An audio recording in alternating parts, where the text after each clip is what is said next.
I'm Hurricane Peter McNeely from Medfield, Mass. On Saturday night, watch me kick Tyson's ass. McNeely's hurt this time, Steve. He's very hurt. He can barely... These sneaky rats dared to disrespect Iron Mike himself. I owe it to myself to go out there and beat Michael Tyson like I am his dad. He's made for me. Tyson. And now we will witness the public execution of the scoundrels who, with their filthy words and devious actions, incited Mike Tyson's wrath and paid the price. This is Boxing Space. Here we go. The first rat in Tyson's path was the most controversial figure of the golden era of boxing. The Polish fighter Andrew Golota. Golota booked himself a star on the Walk of Shame for his nastiness and for confusing boxing with billiards, knocking opponents in the balls. Low blows, and down goes Bo again! Yeah, that's it. But when Iron Mike faced the Pole, the cocky rat turned into a frightened Mickey Mouse. The bell rang, and Tyson, taking on the role of exterminator, began the process of eliminating the particularly large rodent. Over the left eye of Golota. Connecting with a devastating right. Tyson all over Golota. Rights to the head. There's another right hand. Golota's chin withstanding that, but how much more can he take? Tyson again. Golota's pathetic defense couldn't help him, so in his usual manner, he switched to dirty boxing, resorting to wrestling techniques. He might miss a few shots, but you can see there's some fear in his eye. He's felt the pain. But Tyson didn't put up with such rat acts and sent the Pole's dirty ass to the canvas.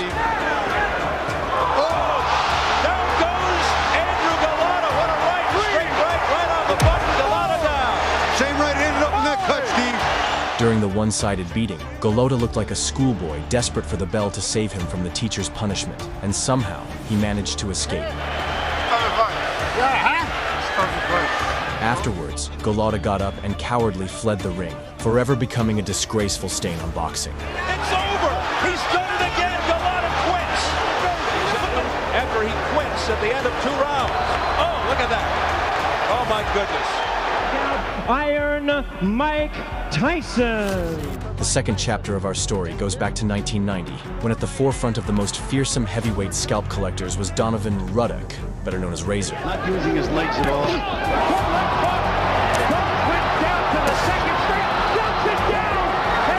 But one day, the fearsome star of the ring showed his dark side. After the bell, he treacherously sent his opponent on a date with Morpheus.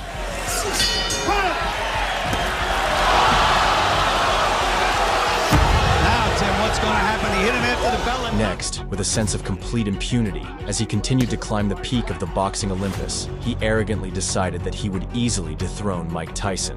And so, in 1991, the Titans of the ring clashed in a fierce battle.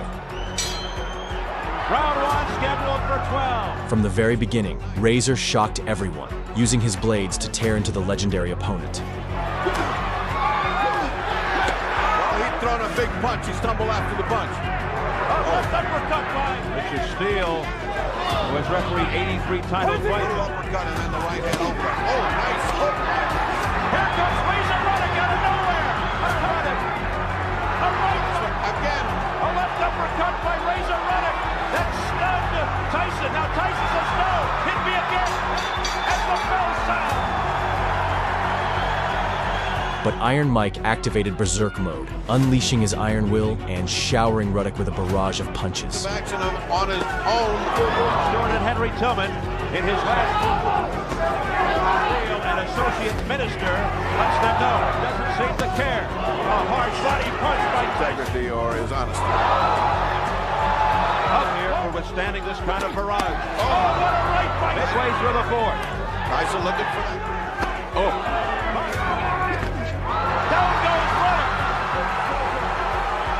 Good shot.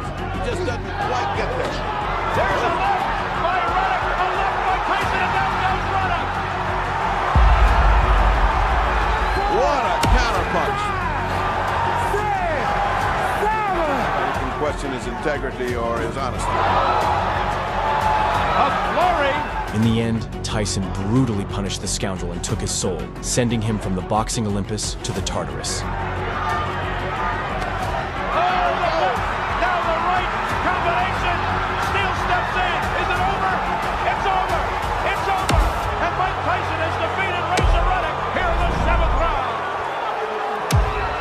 TKO, Mighty Mike Tyson. In February 1989, a British showboater appeared on Tyson's horizon who could literally be called a dildo builder. Coming from Bruno. And Big Jesse is looking a little unsteady on his pins.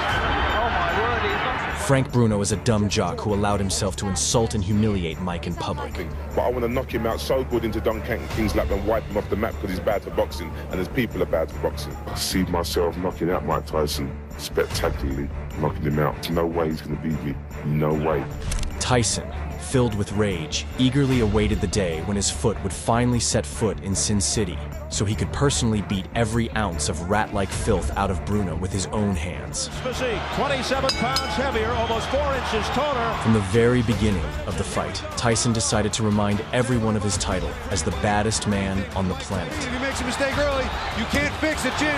That was never great to begin with. A left hook by Tyson, but Bruno goes away. Tyson's people wanted to bob and roll, be less of a target attack. And only after that did the dumb jock realize that he was face to face with a real predator who would tear his rat carcass apart right then and there. But it was a nice effort. And anytime, oh, here comes Tyson. Tyson with a combination.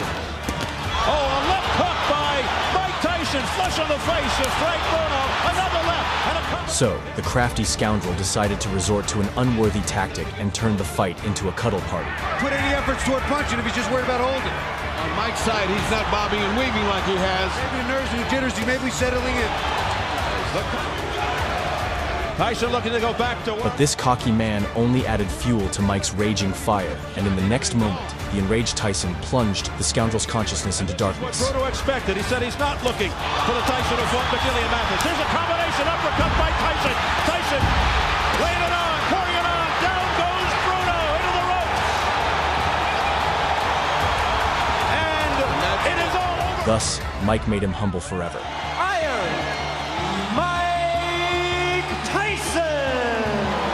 In May 1986, Mike found himself in the crosshairs of Mitch Green, the real leader of the American gang. Try to extort more money. His manager, Carl King. He publicly threatened Mike Tyson, claiming he was ready to easily destroy the ring legend. Tyson, and you know it. You hit me, I'm gonna kill you. I'm gonna kill you. My last name is Green. It's a sign, it's an omen. Michelle City Tyson, you're mine. Before the fight, Mike's gaze burned with a fierce desire to punish the scoundrel for his audacity. Last fight that we showed you here on HBO, that between Larry Holmes and Michael Smith. As soon as the bell rang, Tyson immediately took control, leaving the arrogant fool no chance to survive. So we'll see what he does about that against Mitch. I'm reluctant to go full swing 10 rounds. I had the same experience when I fought my first 10 round in Baltimore. And again, Mike Tyson bolting out of his corner right on top. To Tyson, because Tyson's going straight ahead. He's coming straight ahead. The reason you tie a fighter up is to at least clear your head, or either to throw his Festamata with his career period.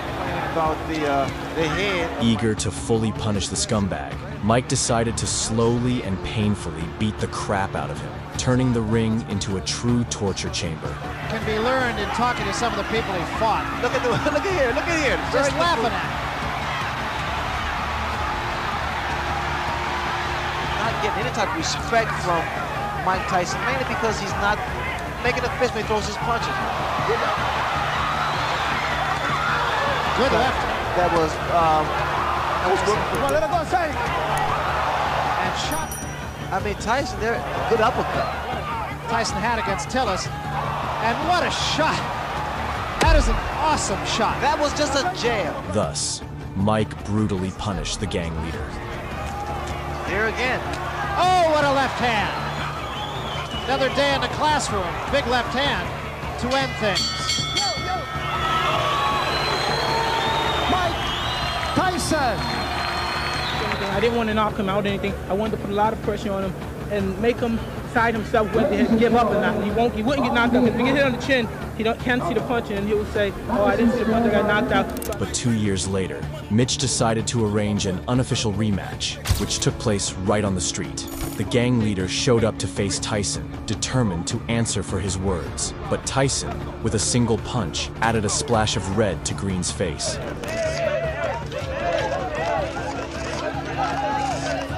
It It seemed the blow was so powerful that Green went from being a fearsome gangster to a church pastor. God has healed me. He has brought me out. He has brought me over, and I look forward to my future. Next, after his triumphant return from prison to the ring, the honor of welcoming Tyson fell to a particularly brash and cocky fighter, Peter McNeely, nicknamed Hurricane. Thinking that Iron Mike had rusted after his prison sentence, McNeely allowed himself to show blatant disrespect towards his opponent. I'm Hurricane Peter McNeely from Medfield, Mass. On Saturday night, watch me kick Tyson's ass. You'd have a big dump in your pants. Tyson didn't engage in his opponent's dirty game. Instead, he let his fists do the talking. Great deal on his movement the past few months, and here we go. And McNeely, as advertised, comes right at Mike Tyson. Down goes McNeely. Seconds into the first round. McNeely, eager to live up to his nickname, rushed to destroy his opponent, but was immediately met with a dose of sedation from Tyson. Seconds into the fight, McNeely on the canvas.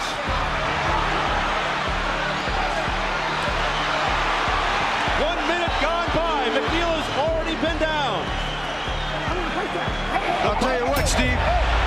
Nothing but... McNeely was unable to counter Iron Mike and impacted him not like a hurricane, but more like a light, refreshing breeze. Mills Lane had stopped that nonsense because they were starting to butt heads. Oh. Tyson with a left hook, a right uppercut. Down goes McNeely again. McNeely's hurt this time, Steve. He's very hurt. He can barely stand. In the end, the king of boxing quickly brought McNeely down from the heavens, turning him into a fallen angel and adding another scalp of a brazen victim to his highlight reel. At first, it appeared as if McNeely... The first obstacle on Mike Tyson's path to glory was the WBC champion named Trevor Berbick. Berbick had a notorious reputation as a dirty fighter, often resorting to underhanded tactics, such as hitting his opponents in the back of the head, showing no regard for their health.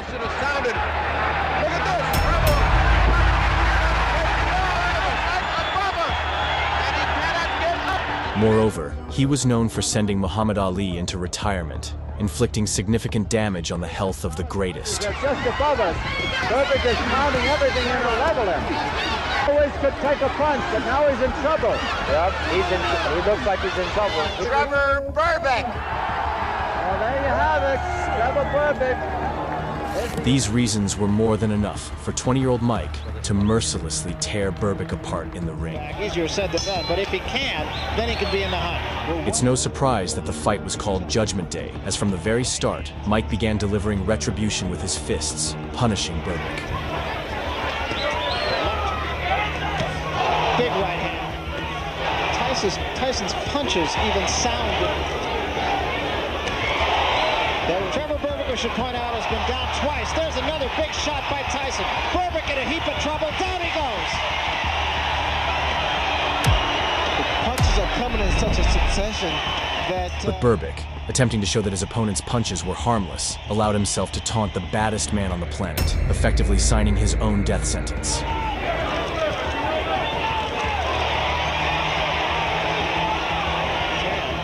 By Tyson. And a right behind it, and Berbick is rocked. In trouble here.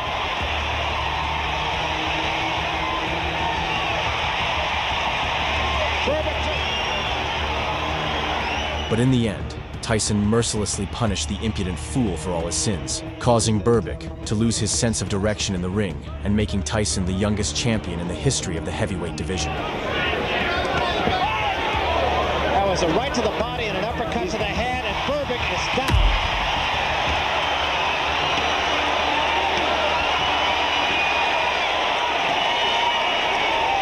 It's over. That's all, and we see heavyweight champion of the world, Michael Tyson. In the fall of 1987, in a fight for the title of undisputed world champion, Mike Tyson decided to settle the score with an old nemesis, Tyler Biggs, who had once robbed the young Tyson of his chance at Olympic gold.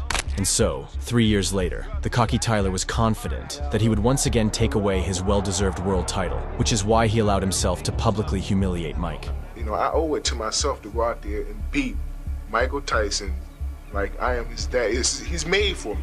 Tyson. As soon as the bell rang, the spectators were frozen in shock. on the part of Tyrell. For Tyson, the king of the ring found himself in the role of the victim, and the fight resembled a father spanking his son. See, a good stepping jab is very effective. Whether or not Biggs can keep this up. That's the uppercut. Throw the jab like he's doing now, not to let Tyson set up. With every passing second, Biggs' confidence grew, and he began to neglect his defense, playing recklessly with fate. He's trying for the head. Now we see the jab again. And come with that right hand.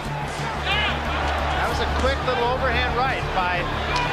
But Tyson, unwilling to tolerate such disrespect, decided to drill some lessons and manners into his head, starting to teach him a harsh lesson in discipline. Does the most damage. There was a big right hand, best punch of the fight. That was the left hook, Barry. That was left hook. That's what he said he was going to do. Huge left hand there by Tyson. And a combination by Tyson. From Tyrell Biggs now. Start those uppercuts. He took a big left hand there. Oh, that was a tremendous left hand. 4, 5, 6, 7, 8, 9. And from there, Iron Mike relentlessly pummeled the arrogant upstart until he was sent to meet Morpheus. This is it. He is gone right now. He has no legs. And 10 seconds to go in a round. There's a left hand. He's down again. It's over. It's all over. And it wasn't even close. And world heavyweight champion of the world, Mike Tyson!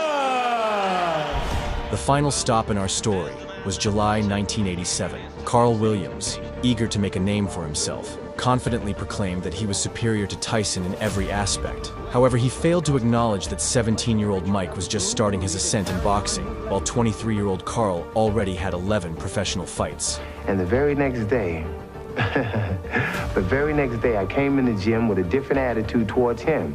I went into the ring and I busted him up. But just 6 years later, that young guy had already claimed the title of undisputed world champion. And so, in 1989, the time for retribution had arrived. He'll rush straight across here, Tyson, that's a certainty. From the very beginning, Carl tried to keep the beast at a distance. Positive start from Williams, but I would feel the safer for him if he would back off and have a look at Tyson. But Tyson only needed one punch. He hasn't done that tonight. I wonder if that's a change of plan with it. Oh, what a left hook.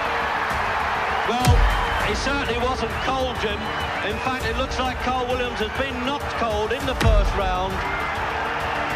Is he going to count him out or let him go on? And that's how Tyson got revenge on his offender. Iron Mike Tyson. Friends, today we've shared the list of madmen who dared to disrespect Mike Tyson and paid a heavy price for it.